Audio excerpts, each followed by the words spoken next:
10 a.m. We are with you live as we are every morning here on 11Alive Plus. It is Thursday, February 5th. We are getting closer to the weekend. We're going to be talking about that weekend forecast coming up in just a minute. But I also want to share with you an open letter just sent to Georgians from Governor Brian Kemp. Here it is. We have it pulled up. This was just posted during the commercial break. And he's talking about Georgians' reaction to the last 2 weekends of winter weather. We had the ice storm, then we had the snow. In this letter, the governor thanks the heroes who have kept us safe. He thanks road crews and linemen and police. And then he goes on. Let me see if I can find the exact paragraph here. He says, I want to extend a heavy thank you to you, the people of Georgia, for heeding our warnings and properly preparing yourselves. It could be easy to become fatigued by consecutive weekends hearing warnings of ice and snow, but Georgians held up their end. You didn't panic buy, you stayed off the roads to allow crews to do the work they needed to, and you ultimately played a big part in helping us get through these storms. Somebody else who played us a big part in getting us through these storms, Chesley McNeil, warning us about it for days. And Chesley, you hear this letter from the governor, and I mean, I seem to agree with his sentiment here. Georgians did a good job. I echo his sentiments, but you were naming people he was thanking. I was waiting. He was like firemen and emergency management and meteorologists. I thought he was going to put that in there, but no. But actually, meteorologists. I did skim it. Oh, you did skim it. Okay, maybe you did. But actually, meteorologists are being recognized today at the Capitol. I think Chris Holcomb is going down there as part of a delegation to be recognized by folks at the Capitol today. Great. So that's Good. pretty cool. Well deserved. Yeah. We do what we do. You know what I mean? Yeah. And I enjoy it. And I do echo his sentiments. Very well said. I think people did an excellent job staying off the roads and helping the crews clear the streets, because if they had not, oh boy, different story. Oh man, even on a weekend, you know, we've seen what happens. Absolutely. So we've had reports so far of a dusting. Nobody's panicking. I think Georgians are learning, man. You don't respond like that in weather like this. We can get through it, baby. We can get through it. Don't get the milk. You're looking at temperatures in the 40s today. It feels kind of winterish out there.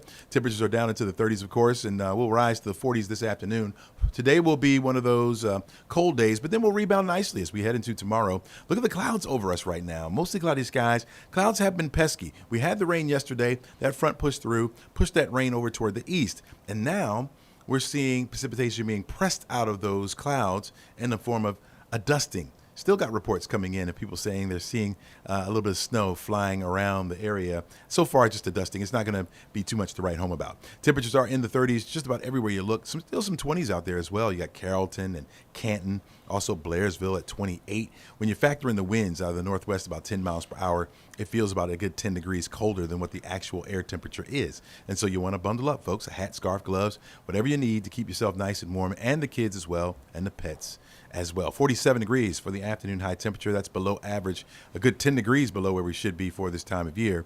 Partly sunny skies for the rest of the evening, and we'll carry that into Friday as well as we begin to warm up. You can see where the rain is off the coast, but those clouds, they're just pesky. That's the only way I can describe that. They will erode as we head through the day today, and we'll get some sunshine in here for the latter half of the afternoon. High pressure is building in back behind this system, and so we'll be sitting pretty for the next couple of days. Quiet, really. After the cold leaves today, more of that mild air will start to nose its way in. Now we'll get a brief cool down somewhat on Saturday. I think temperatures will go back down to around 50 degrees, but then we'll warm it right back up as we head into Sunday, Monday, Tuesday.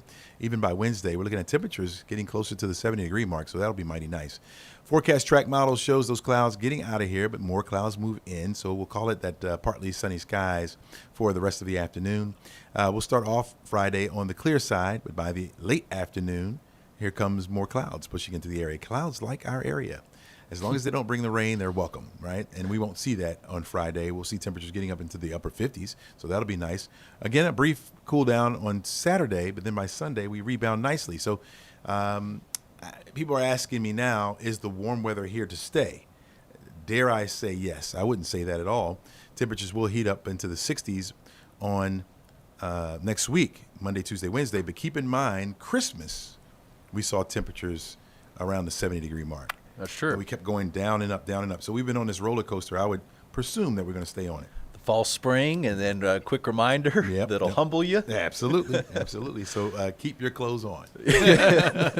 Say less. All right, Chesley, thanks, man. Hey, Chesley, I got an answer for you on that. Okay, so we asked Reeves earlier about this perfect month. People saying this is the perfect month because it started on a Sunday, ends on a Saturday, and you have all 4 weeks in February, all straight weeks. Okay. And so they call it something special. You're supposed to get miracles or something on there. I don't know if it's a myth or not. I don't know if it's a myth, but the perfect February last happened in 2015. Okay. It's going to happen again in 2037. Okay, so that's it's not that rare. gotcha.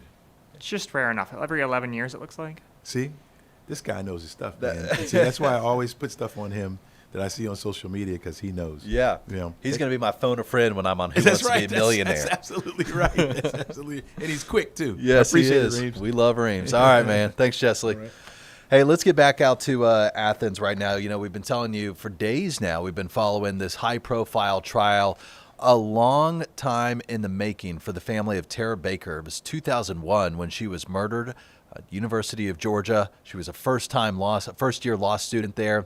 Her family's waited 25 years for justice. Could it finally come this week, next week, when this trial's over? Edric Faust is the man who stands accused. Will he be convicted? This is the first witness on the stand, a former roommate of Tara Baker. Let's listen into some of the questioning. Chris Melton's house all the time, like every night. It seemed like she was never at home. And then when we got back for second semester, Tara wasn't doing that anymore. That's concurrent with what we just heard, yes. Well, no, that wasn't on what we just heard. That's Right, a separate. Okay. yes. But you agree with that statement? Yes. And you would have no reason to disagree that the first semester of school entailed August of 2000 and December of 2000. Correct. All right? Let's talk about second semester. Okay, second semester for the purposes of our conversation would have been January 2001 until May 2001. Was that fair to say? Yes. Now, on New Year's Day of 2001, do you recall stopping back by your house at 160 Fun Drive? I don't remember exactly, it's been 25 years ago, which day we stopped by, but we did stop through Athens. Based on the recording that you heard, do you recall stating on New Year's Day 2001, you were on the way to Hilton Head Beach? It was you, Mrs. Ashley Peavy Hall, Chris Hall, and your significant other. Do you recall making that statement? Yes. And when you stopped in at your home on New Year's Day, you found that Miss Baker was home alone. Yes. And you were shocked to find Miss Baker home alone on New Year's Day. Is that correct? Yeah, I mean, typically college students would go home during the holidays, but I, hadn't lived with Tara, so I didn't know her patterns of when she went home and when she wouldn't have gone home. Okay, and based on our discussion regarding how she was with Chris from August to December, is it fair to say that you probably expected her to be with Chris? I don't know where I would have expected her to be. It was the holidays, so. But you and Miss Ashley Peavy Hall, you two were with your significant others, is that right? Yes. Now, from January 1st to January 19th, that's going to be the focus of this portion of our conversation, okay? You would agree Miss Baker had stopped going to Chris Melton's home, is that right? She hadn't stopped going there. She just wasn't going as often, I would say. I don't remember fully, how many days a week or anything like that. Do you recall making the statement, when class started back, we hadn't been there in like 2 weeks, we had not been back, week and a half, whatever all that was when all this happened, she hadn't been going to Chris' house at night. Do you recall making that statement? Do you have the transcript, or is that what you just played? Do you recall making that statement? I'd like to see it. You would like to hear it? Yes. Gunnar, I would move to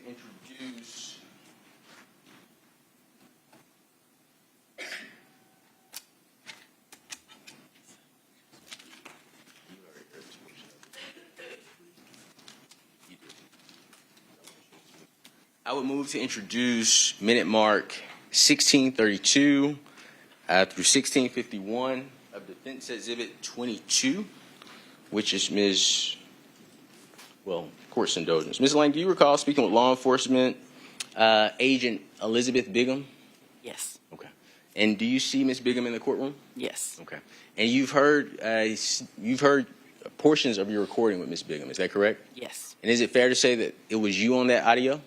Yes. Okay. Had it been altered from what you heard? Had it been altered in any way? I'm not aware that it had. Okay. Thank you, Your Honor. I would move to introduce portion or minute mark 1632 through 1651 of Defense Exhibit 22 into evidence. Any objection? I don't know that he's laid the grounds for it being an inconsistent statement. So I guess I would object on those grounds.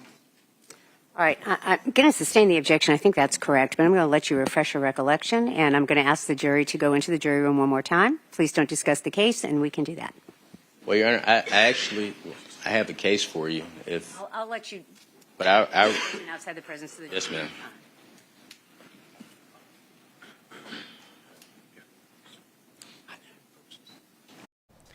And with that objection and the judge sustaining it, the courtroom now in a brief recess as the jury walks out, and a few discussions will be held amongst attorneys and the judge there. Also watching the National Prayer Breakfast, where President Trump has just wrapped up after about an hour's worth of remarks, and that live look from Milan, Italy, where the Olympics kick off tomorrow with the opening ceremonies. But now a little closer to home, about halfway between here and Athens, where we just brought you that trial, is a small town called Social Circle, and it is at the center of what's becoming a bit of a controversy regarding a large ICE detention facility that sounds like it is almost certainly going to be placed in Social Circle, potentially as early as April of this year.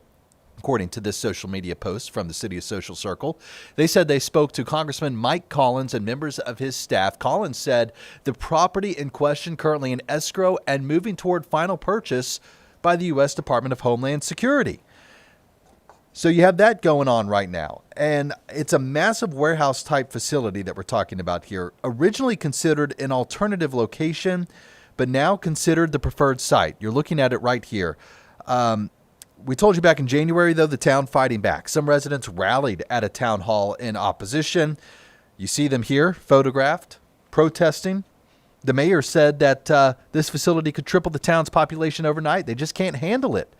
To that extent, the city says that DHS is doing some utility reviews, looking at the potential strain on the water, sewer, and public safety issues that the mayor's brought up.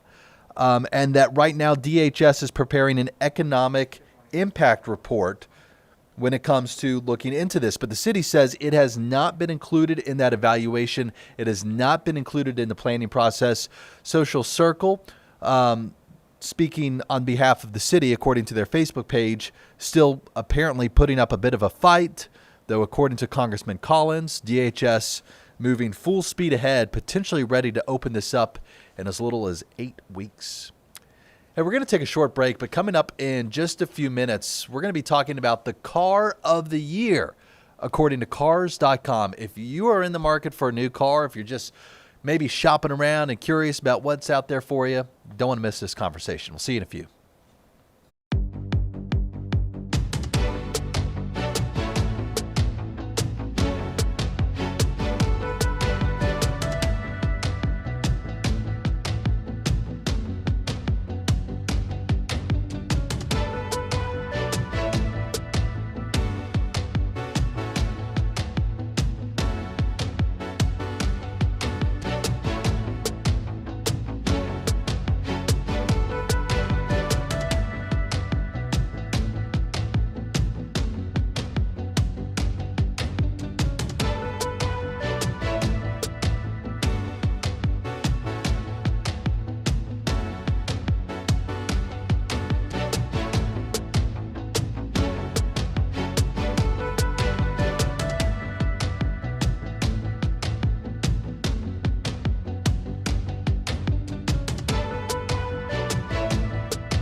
Hey, if you are in the market for a new car, this segment is for you. Joining us now is Mike Hanley, the senior road test editor at Cars.com, to talk about the 2026 Best of Awards. Mike, good morning to you.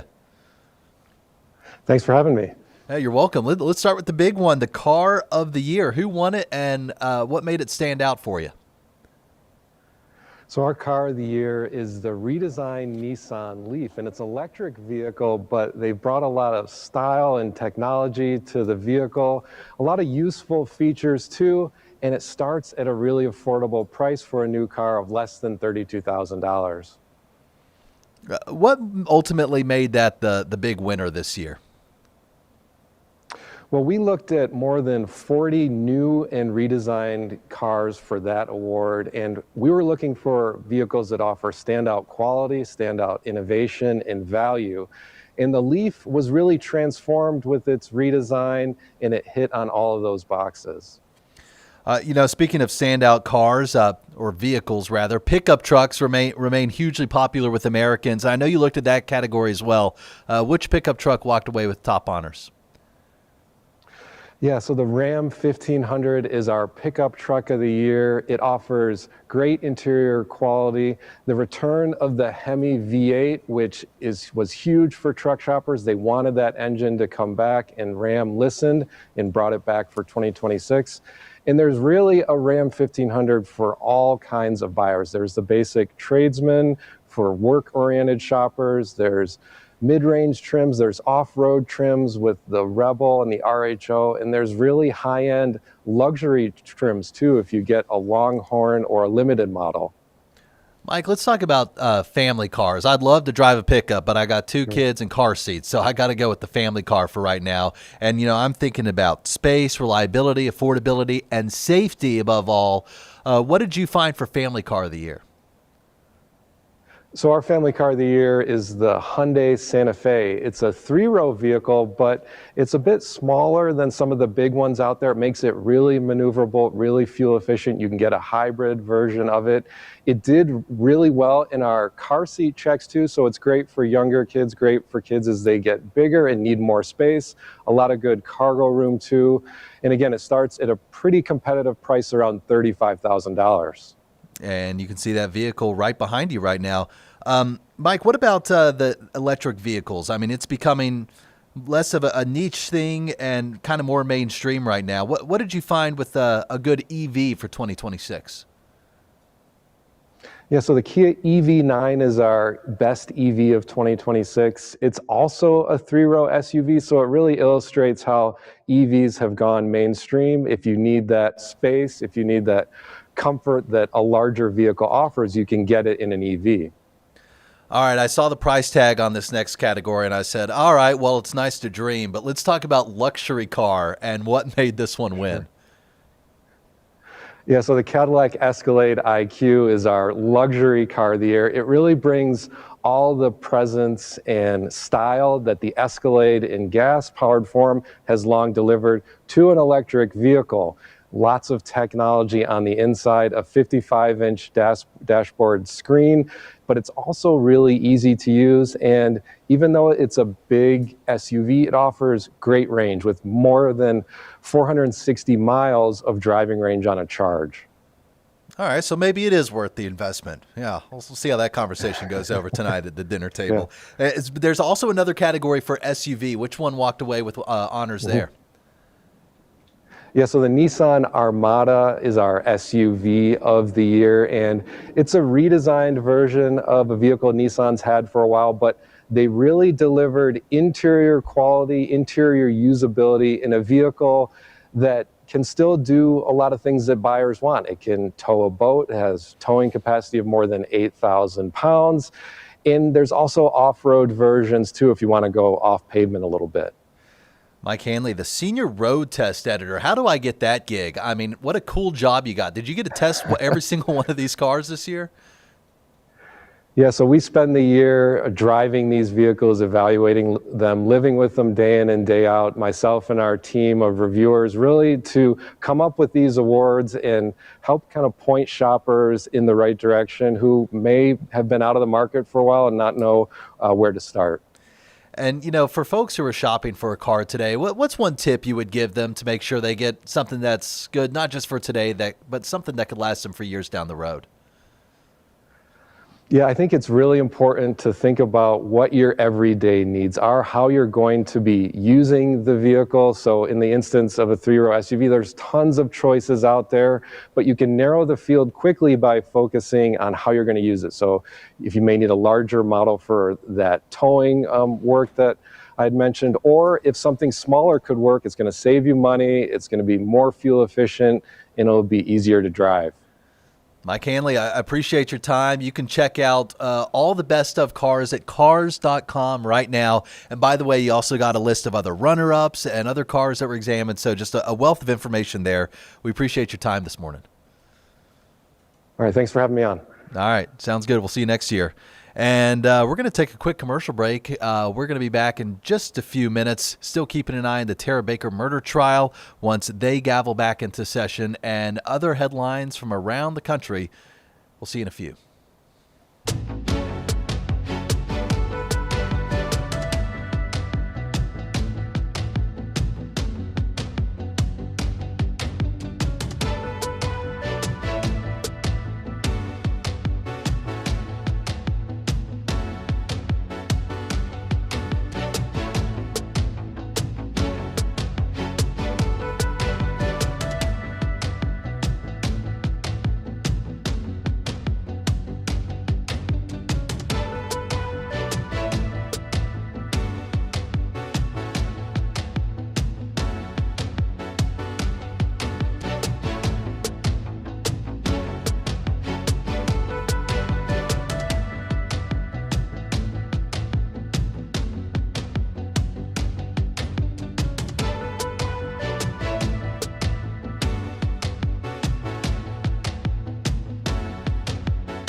About an hour and a half ago, we brought you live comments from President Trump speaking at the National Prayer Breakfast in Washington, D.C. this morning. It's what we do all the time here on this show from the Streaming Center, bringing you live events as they happen. But in an exclusive interview with NBC News, President Trump now saying he could maybe use a softer touch on immigration following the events in Minneapolis. Let's get more from NBC's Alice Barr. Hi there. President Trump not backing down on immigration, said he still wants to expand his crackdown, but wants to be invited in future operations and doesn't want his administration to force its way into a city. I want the last one. President Trump in an exclusive sit-down with NBC's Tom Yamas, reflecting on what he's learned through weeks of uproar over his administration's immigration crackdown in Minneapolis. Maybe we can use a little bit of a softer touch.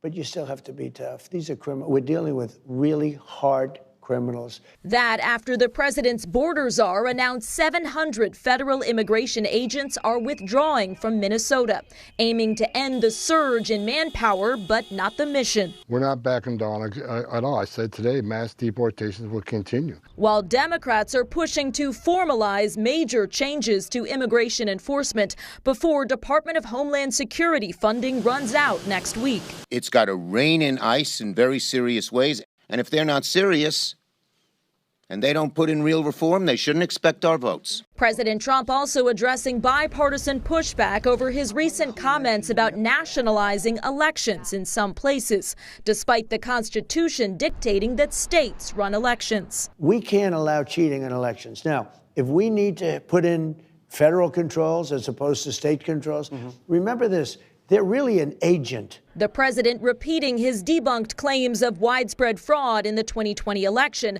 amid the FBI's controversial seizure of 2020 ballots in Fulton County, Georgia. They're going to look at him, and now they're going to find out the true winner of that state. There is no evidence Georgia's results were marred by fraud, and a hand count of ballots confirmed the results shortly after the election. On the economy, President Trump said he expects interest rates to come down and that his pick to lead the Federal Reserve wouldn't have gotten the offer had he said he wanted to raise rates. And while noting that he believes the central bank is, quote, in theory, an independent body, the president suggested he knows the economy better than almost anybody and the Fed should follow his lead. In Washington, I'm Alice Barr. Back to you. All right, let's talk about the economy. Some news just coming in when it comes to jobs in America, and Wall Street is reacting. It was already going to be a day opening in the red for the Dow. You see around where it opened around down 200 to 300 points. But then you can see where it took that nosedive at 10 a.m. when some new numbers came out, and now it is approaching close to 600 points in the red. Here's the economic news it's reacting to. U.S. job openings fell to the lowest level in more than 5 years, and it's basically just another sign that the American labor market remains sluggish. Additionally, layoffs rose slightly, and the number of people quitting their jobs was basically unchanged. Now, if people are quitting their jobs, and it shows that they have confidence in being able to go out and find another job. So that also weighs in on how Wall Street is reading into this number. Really, the economy in a puzzling place. Growth is strong. Markets are near record highs, but the job market remains sluggish, as evidenced by that number, again, just released this morning. Job openings falling to their lowest level in 5 years, a little more than 5 years. All right, Reams, we're following several stories this morning. What should we talk about next? Okay, we're going to go back to the Tara Baker murder trial in Athens, Georgia. She was the young woman murdered there in 2001. Now, 25 years later, could this cold case be close to a close? Let's listen in. Do you recall anything out of the ordinary occurring in the early morning hours of January 19th, 2001? Yes. That morning, I remember waking up. It was oddly hot in my room that morning in the house. I lived on the second story. Went over to the window to get some fresh air, and I saw someone walking down the road. And I'm going to stop you right there. Do you remember about what time this was? Around 8 o'clock in the morning. Okay. So 8 o'clock in the morning, you look out the window, you see somebody. Describe exactly what you saw. I remember seeing somebody walking. If you're looking out my window down at the house across the street, they were walking left or right to left, so sort of east. And let's just clarify. So would that have been, again, you can kind of use your finger to draw a line in the direction that you saw the person walking. So would that have been away from Cooper Road towards the back of the neighborhood? That's correct. All right, I'm gonna stop. Let you pick back up on this individual that you saw. So yeah, they were just walking down the road. They were on the closer side of the road, the opposite side of the road, closer to the house across the street side of the road. I remember them walking at a normal pace. The person had on an orange shirt of some sort. It's the memory that stands out. Male, female? Yeah, male, young male. White, African American? African American. You remember anything else about that person's description? No, I think they had on some sort of brownish khaki colored type of pants.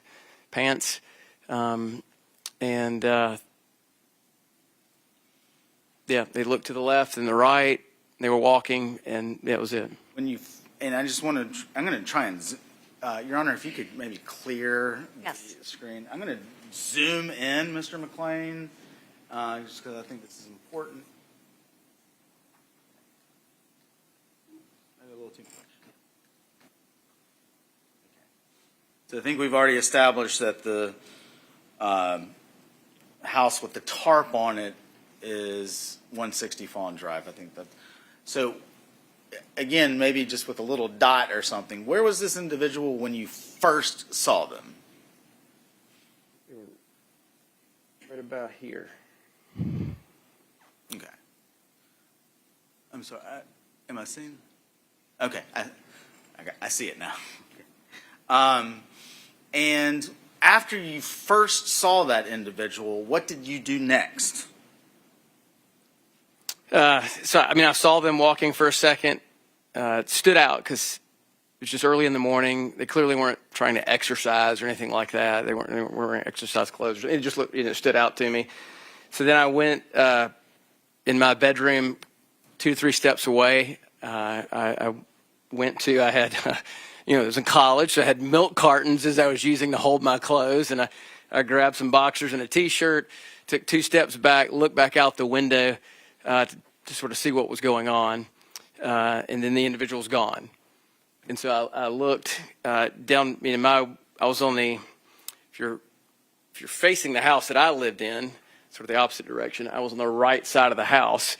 And so, I looked out my window and looked down to the left as far as I could, down to the right as far as I could. Just looked down the road, couldn't see anybody, and so then they were gone. When you say you look to the left and the right, you mean up and down Fawn Drive? Yes. Okay. And to be clear, you didn't see that individual the second time? No, they were gone. Based on your observations, what, if any, explanation did you have as to where that person may have gone? I think the only explanation is, if they were walking, it had to have gone between the houses. Take a left or right off of Fawn Drive, going between the houses.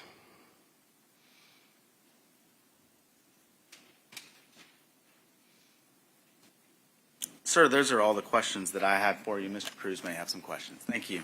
Cross-examination. Good morning, Mr. McLean. Good morning. My name is Ahmad Cruz. I have the privilege and honor of representing Mr. Foss. I just have a couple of questions for you. Is it okay if I ask them? Yeah, absolutely. All right, thank you. I believe we established that you lived across the street from Ms. Baker at the time of the fire at her home. Is that correct? Yes, sir. Okay. And you also spoke with law enforcement on January 19, 2001 as well, correct? Yes, sir. Okay. So this is the same date that you saw the individual walking? Yes. So that would have been fresh in your memory at the time that you spoke to law enforcement? I believe so. And I believe I heard you correctly. You stated it was around 8 a.m. when you saw this individual? I believe so, yes. And he was walking east on Fawn Drive? That's correct. And I think you're saying he was going down this way? Or going towards the back of the neighborhood? Yes, that's a good description. If east is the back of the neighborhood, that's the direction he was going. Yes, sir. And you described the black male as wearing a bright orange short sleeve T-shirt, khaki tight pants, maybe dark brown, unknown shoes, and no hat. Is that accurate? That's it. That's what I remember, yes. You stated that this individual appeared to be between the ages of 17 through 23, correct? Correct. This individual had short hair. Is that correct? If that's what I said at the time, but yes, that would be correct. I ask you this. Do you remember what you said at the time? You don't have to take my word for it. Do you remember? I don't remember hair. But there are other things that I remember, but if at the time I said that was the type of hair they had, then I was truthful with that statement. Yes, sir. Court's indulgence, Your Honor.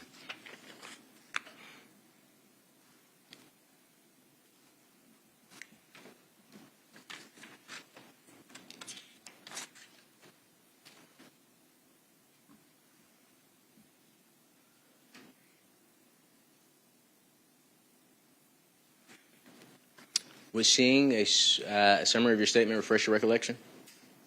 I'm sorry, could you repeat that? Yes, sir. You're listening part of the Tara Baker trial. If you would like to continue watching this trial in full, just scroll down on your 11Alive Plus app with your remote and then click over and you can see that option to watch that trial in full. You can stream it right now and stream it all day if you'd like. But now we want to get on to some breaking news. We are just getting into our newsroom. Remember that shooting at the Decatur library on Monday night? Well, a suspect has just been arrested. He was taken into custody this morning. This is a look at him.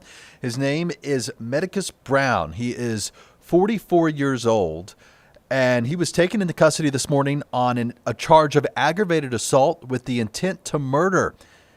Also, possession of a firearm during the commission of a felony. The victim, still alive, but in critical condition as of this morning. Medicus Brown taken into custody for that shooting that apparently started as an argument over a cell phone. And a lot of questions going to be asked in the days ahead about whether increased safety measures need to be taken to make the libraries a safer place. But strange story, to say the least, out of Decatur. The argument over a cell phone leading to an attempted murder charge and a man now in custody. We're going to take a short break. We'll see you in just a couple minutes.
We're back. We were listening into the Tara Baker trial a minute ago. We want to listen in again. Speaking on the stand right now is a man who lived above Tara Baker in that apartment complex.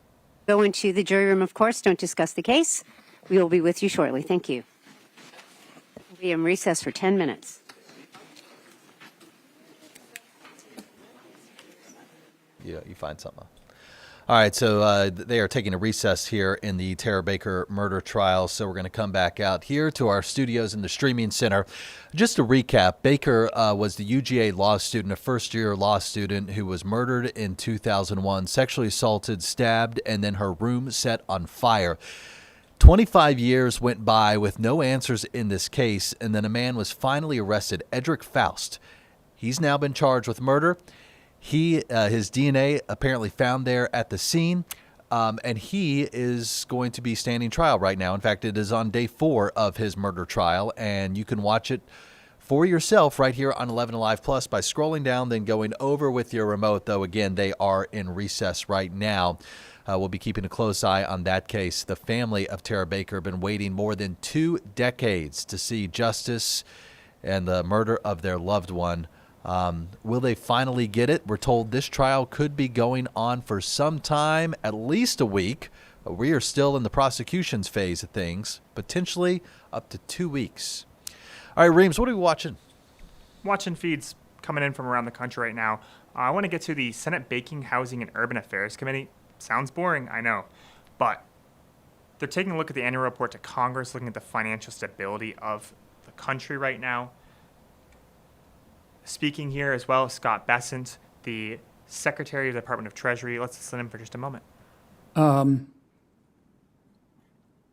If Canada came to the United States, well, let me preface this by saying I understand that tariffs have a number of purposes, but the foremost reason for tariffs is to try to stop other countries from taking advantage of us through either their tariffs or trade barriers.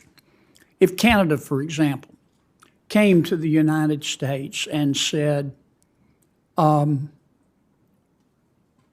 going to zero tariffs in the United States, all of them are off on our end.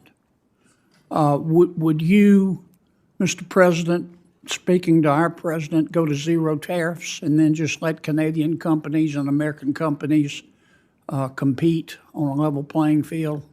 Absolutely not. As we saw last week, when 2 weeks ago, when Prime Minister Carney went to China, he lowered tariffs on Chinese EVs from 100% to 6%.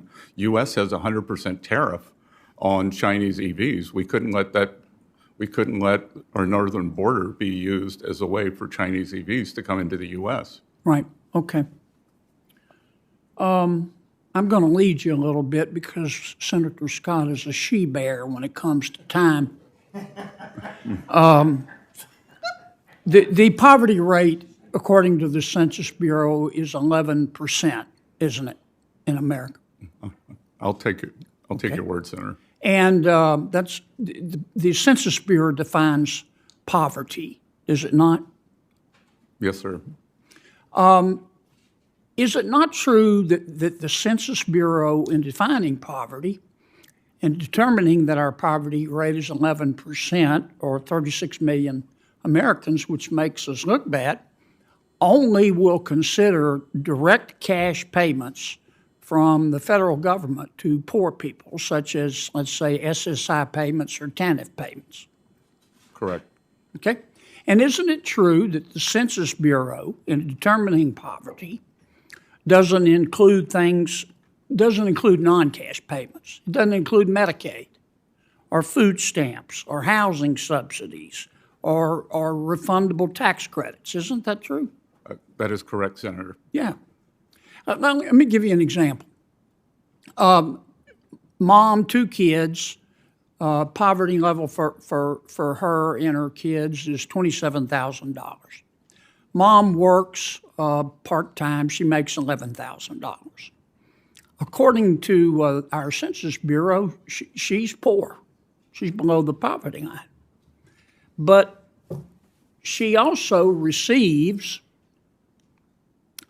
she works, I recall I said, makes $11,000 a year. She receives $4,100 in refundable earned income tax credits, $3,400 in refundable child tax credits, which means she gets a check, $9,200 in food stamps, $9,500 in housing subsidies, $900 in utility bill subsidies, $16,000 in Medicaid, $31,000 a year in free school lunches, and $6,000 in TANF payments. If you add that up, that's $64,100 a year, according to math. I'll believe your arithmetic, Senator. Okay. But using the Census Bureau's definition of poor, they don't include all these payments. They just include her income and the TANF payment. Does that make sense to you? No, sir, and you should bring that up with the Commerce Department. I know, but you've got influence. I know how close you and the Commerce Secretary are. I'm hoping you could bring it up with somebody above. The president says we're opposites, and I'm tall. I'm not going to comment on that. Would you talk to the president about this? If you include all cash and non-cash payments, the poverty rate in America is 1%. That's a good point to end on. Thank you, I Senator. told you he was a she-bear. I'm not quite sure for this. Senator Moreno, you and I will talk about the she-bear later. Let's go on to Senator Van Hollen. Thank you, Mr. Chairman. Mr. Secretary, I think you would agree that the credibility of the Secretary of the Treasury is important, and I want to give you a chance to retract a statement that you made on national TV. Alex Preddy was shot 10 times and killed by federal agents in Minneapolis. The administration, some in the administration called him a, quote, domestic terrorist. You suggested that Alex Preddy was culpable in his own killing because he had a gun in his waistband holster, which he was licensed to carry. When asked, you said, quote, I'm sorry this gentleman is dead, but, and you went on to say he had a weapon, suggesting that he was culpable in his own killing. So, Mr. Secretary, today, would you like to retract that statement? I would not. And would you like to express remorse over the death of Ashley Babbitt here in the Capitol? Oh, I have expressed remorse over that. So I've done that, Mr. Secretary. Mr. Secretary, please don't change. So you think, I have other questions, but I actually would have expected you to take this opportunity to rephrase your response to that question. So you think the fact that he legally had a gun justified his killing? I didn't say that at all. You said, do you think he was culpable, partly to blame in his own killing because he had a gun? I did not say that. I'm asking you a question now. Do you believe he was in any way culpable for his own killing because he legally carried a gun? Again, this is an FSOC hearing.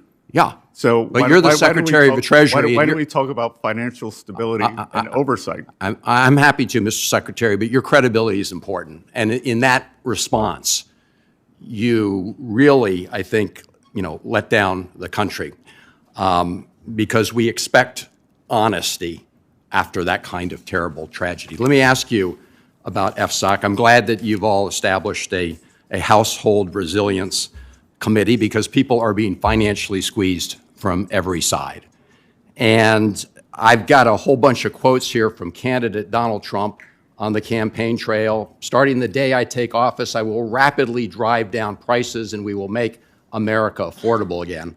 It's interesting he used that phrase since he's been making fun of the affordability phrase recently. But I listened to your exchange with Senator Warren, and the facts show very clearly that inflation has not been eliminated, has it? Well, right? It is undesirable to completely eliminate inflation. What is desirable is to get back to the Fed's 2% target. And for the past 3 months, we've been at 2.1%, Senator. Yeah. No, so but the 21.5% under the Biden administration. Now, look, Mr. I know how you're playing games. You're doing the aggregate over the Biden administration. The last few months. And you are. No, the number 2.7 is your own number for last year, the year of the Trump administration. So let me ask you. And you're being a deconstructionist and saying day one. And great. Well, I'm just reading the president's own statements. I'm glad you all have the same talk. Chairman, I ask unanimous consent that these statements be placed in the record. Without objection. All right. Look, Mr. Secretary,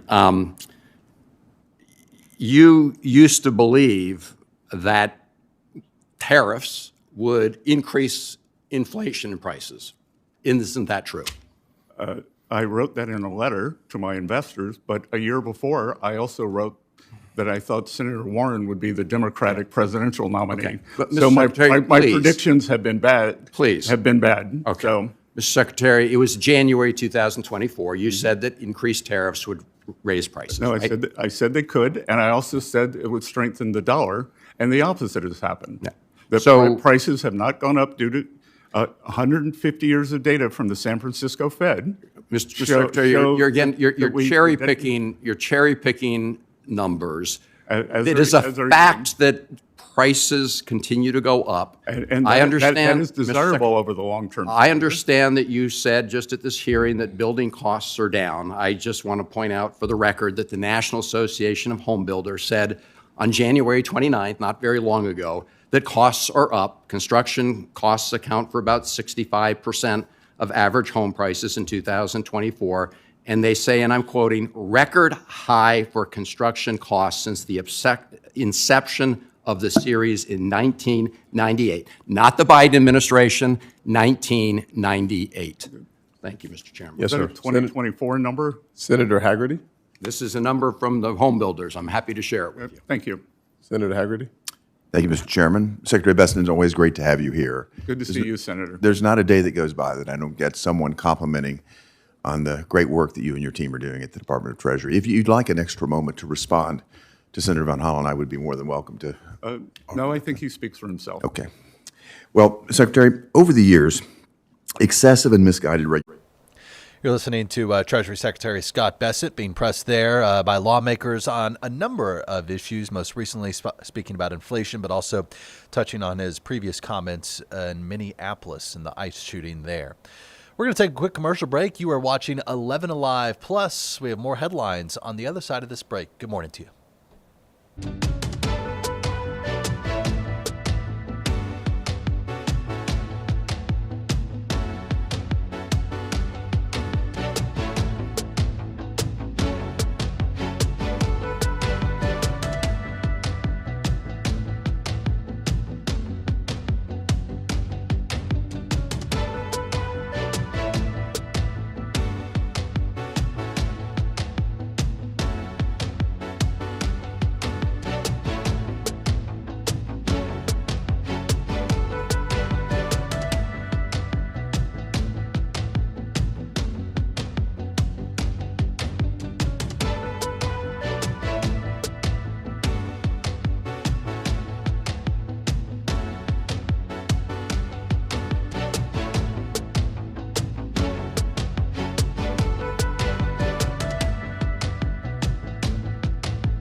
Right before the commercial break, you were listening to Treasury Secretary Scott Bessent testify on Capitol Hill about the state of the U.S. economy. The state of the economy this morning, not great when you look at these numbers off Wall Street. The Dow down 630 points. You can see where it really started falling off a cliff around 10 o'clock this morning. And that was when some new economic numbers came out showing U.S. job openings fell to their lowest level in more than 5 years. What's that mean? Well, it's basically a sign that the American labor market remains sluggish. The economy in a puzzling place. Growth is strong, yes, but the job market, no doubt, sluggish, and more numbers backing that up this morning. All right, let's take our triple box right now. As you can see, the stocks there, and the lower half, you got Treasury Secretary Scott Bessent testifying. The upper half, and then off to the left-hand side of your screen, this is the Edric Faust trial taking place in Athens, Georgia. The man accused of murdering UGA student Tara Baker back in 2001. Let's listen into the trial.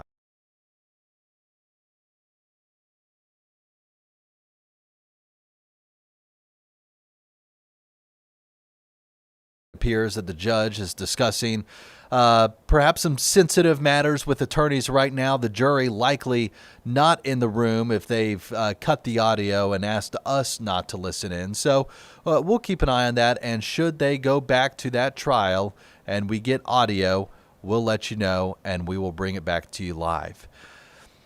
Back here in Atlanta, Previewing tomorrow, we are one day away from the Winter Olympics. Our Cheryl Preheim is there as we take a live look at Milan Cortina. The Winter Olympic Games officially beginning tomorrow, and she has been bringing us some great reports for a few days now. You can follow Cheryl along her journey in Italy on Instagram. She's posting some great videos there. Having some fun there while she's over in Italy, as you would expect. Enjoying some good food as well. But, we're all going to be watching here at home, including some local athletes as well. How about the club hockey team here in Metro Atlanta? They've got a vested interest, keeping a close eye on how the hockey team for America does. Let's take a look at this story from Joe Ripley. I'm excited to see all of the sports and all of the athletes compete. For Sonu Kumar, watching the Winter Olympics is a family affair.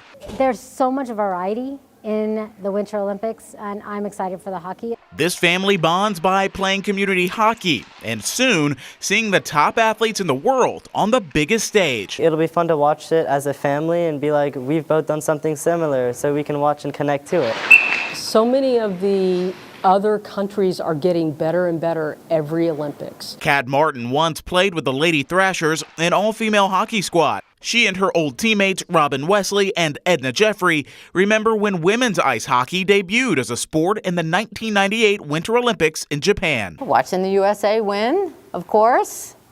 Just the speed of the game. When you watch the Olympics and watch the women play and how they control and they hit.